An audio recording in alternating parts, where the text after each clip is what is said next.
So let me tell you something. I don't like many people, and I don't like many people in our business. Tony Massarotti is somebody that I like, and he's a big star, number one rated talk show host in Boston, Felger and Maz on the Sports Hub. And there's some crazy things going on with the Red Sox, so I said, I've got to get Tony's take on this. And he's nice enough to join me now. His show starts in about a half hour, so he's taking some time away from prep to talk with us. Hey, Tony, how you doing? I'm doing well, Michael. I appreciate the kind words. There aren't many people that like me, so I'll take anyone I can get. There you go. You got me. I am in your corner. So explain this to me. You signed Bregman, which I liked, and I think that was the Red Sox finally living up to their revenue. And he's a better third baseman than anybody in the American League. He won the Gold Glove. And then Rafael Devers says, I'm not moving to first. I'm not DHing. How did this happen? How did they allow this to happen? Well, so that's a good question. And I think, look, I thought the Red Sox were out in front of this thing, that they never would have been pursuing Bregman in the first place if they didn't think Rafael Devers was on board with it. I think what we've learned is that they don't care whether Rafael Devers is on board with it. And Bregman is going to end up either at second or third, depending on Christian Campbell, who is a young prospect in their system, who rocketed through the system last year. And look, Michael, I just think if the Red Sox get their way, Campbell's going to play second, Bregman's going to play third, Devers is going to DH whether he likes it or not. And I know that they run some risk of him being disgruntled, but at the end of the day, I really don't think Rafael Devers has a choice. Now, he might not have a choice, but this guy was given a $313 million contract. He was the face of the franchise when they let Mookie Betts be traded to the Dodgers. Now you're going to upset him like this? I mean, how would an upset and ticked off Rafael Devers actually perform? Because even when he's performing well, he doesn't talk to the media. He doesn't seem like he represents the team in the best way. How is that a good thing for the Red Sox to have him be disgruntled? So it's not. And my guess, though, Michael, is his personality to me is not the kind of – I don't think he's necessarily going to be the kind of player that becomes disruptive, quits. In other words, I don't think he's going to be Manny Ramirez. And even then, they were able to keep Manny Ramirez and get a lot out of him and win championships with him. So I think their attitude is they'll put up with it and that it'll blow over. Now, that said, you are absolutely right to go back to the Mookie Betts decision, because at that time, they were not able to keep Betts here, obviously. But beyond that, look, I'm one of these people that thinks Betts didn't want to necessarily stay here either, but I also don't know that they wanted to pay him. So they kind of backed themselves into a corner with Devers, proclaimed that he was going to be the centerpiece guy, and then a couple of years down the road now they're moving him to DH, which means the $300 million contract is a horrible value. Mm-hmm. Nobody in their right mind would pay a player $300 million over 10 years to be a DH, but the Red Sox have done that. So they've mismanaged the asset, if that's how you want to look at it. At the end of the day, do I think they're going to trade him? No. Do I think he is going to be a divisive force? No. I think that it's sort of all going to settle out and the smoke will clear and he'll ultimately hit, because that's what he does. But it does sort of speak to them kind of deciding on the fly how they're going to handle all this stuff rather than some well-thought-out, orchestrated plan going all the way back to Mookie Betts. They've been a mess here for 5 or 6 years. Now, it's interesting. I like Alex Cora. Obviously, he does a great job. But what he said yesterday, it made me think. He said that Devers said that he was promised when he signed the contract that he would be a third baseman. And then Alex Cora said, well, that was Chaim Bloom. He's now in St. Louis. Yeah, but it's an organization who said that. And by the way, Alex was part of that organization then.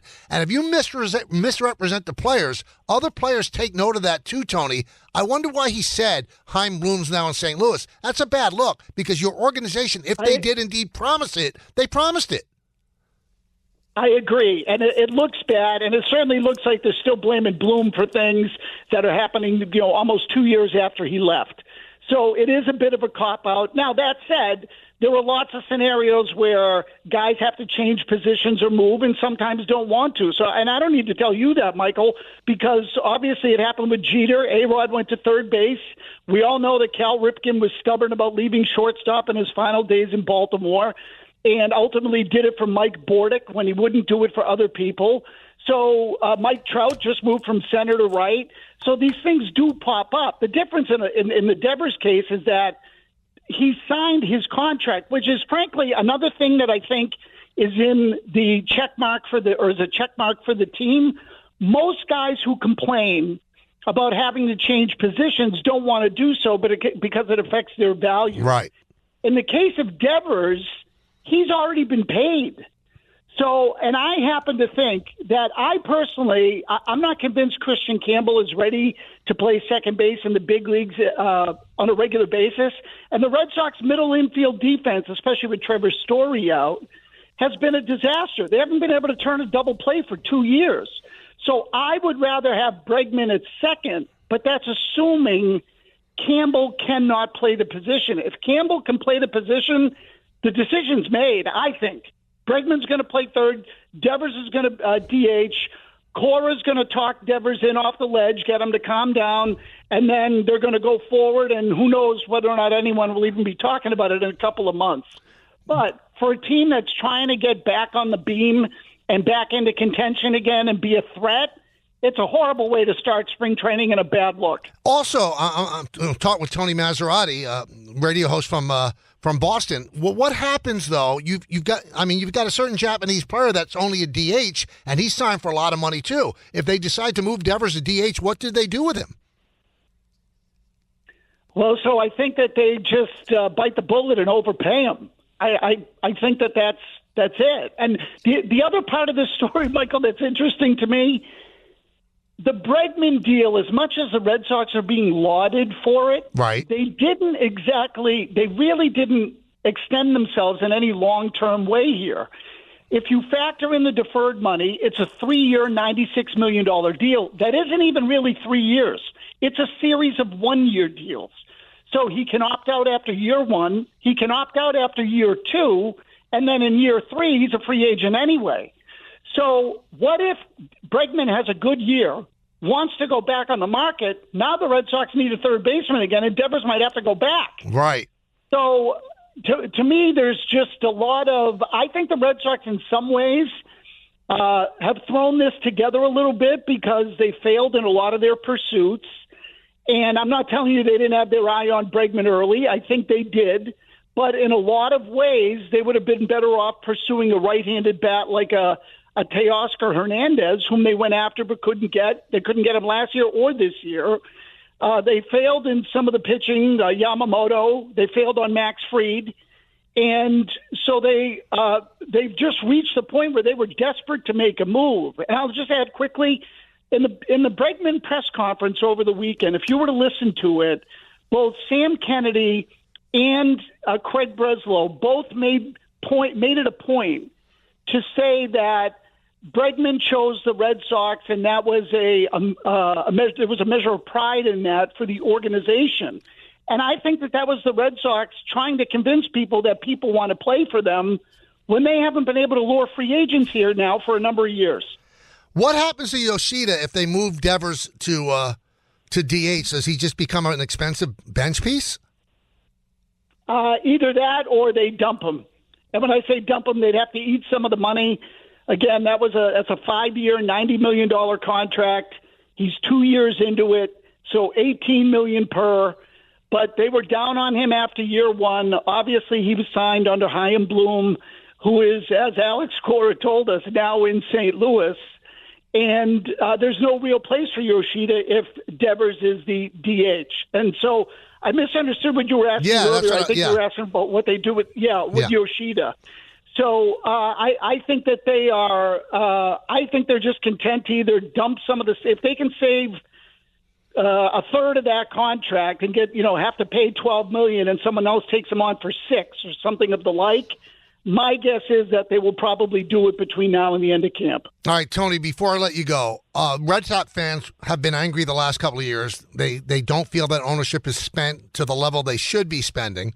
And I'm wondering, does the Bregman deal, getting Crochet, Buehler, has that changed Red Sox fans' minds on your show? Are they happier? And do you believe the way the Red Sox are presently constructed that they are a threat to win the American League East? So Red Sox fans are definitely happier. I think they feel like now there is at least an effort, an honest effort. Now, do fans think that they're World Series caliber? I don't. Some fans do. I don't think they're there yet. Could they win the division? If things go right, I think they could be a threat. And when I say things go right, we don't know that Crochet can pitch an entire season yet at the same level, Michael. And we don't know if Walker Buehler is all the way back from his injury problems, and we don't know if they can stay there. So Buehler looked good in the postseason. He looked horrible as recently as September before that. And Crochet, I think we all agree, has tremendous stuff and great upside. So if those two guys stay healthy and pitch well, Tanner Houck's the third starter, had a good year last year. Could they be a good team? Sure, absolutely. Could that mean the division? Yeah, I wouldn't rule that out. Some of their young players, I think, are pretty good. Not that they're going to be huge producers early on in their careers, but there's a lot to sort of sort out still. The difference is that they have better talent, particularly on the pitching staff and at the top of the rotation than they've had in the last few years. Well, I know you got to get to work. I appreciate your time giving us some input on the Devers situation along with Bregman. So it is kind of weird from outside looking in, and I guess you confirmed that it's weird inside too. So it just hasn't been handled as cleanly as it could have been, and I guess the Red Sox are depending on Cora to clean it up. That's exactly right. Yep, yeah. They're relying on Cora. And I'll just tell you quickly too, because I don't know what you're talking about down there today, so if you're having fun with it, Tristan Casas apparently spoke at spring training a little while ago and said that he thinks Devers should be the third baseman, that Bregman should be playing second, and that none of the young guys should be even on the roster when they break camp. So Apparently Casas has a future or is campaigning already to be the general manager or manager of the Red Sox. But I will leave that to you, and it's always a pleasure to talk to you anytime. All right, thanks, Tony. I'll see you soon. All right, Michael, be well. Okay, best to your family. Yeah, same to you. That's Tony Massarotti of Felger and Maz, top-rated show on the Sports Hub in Boston. Interesting stuff.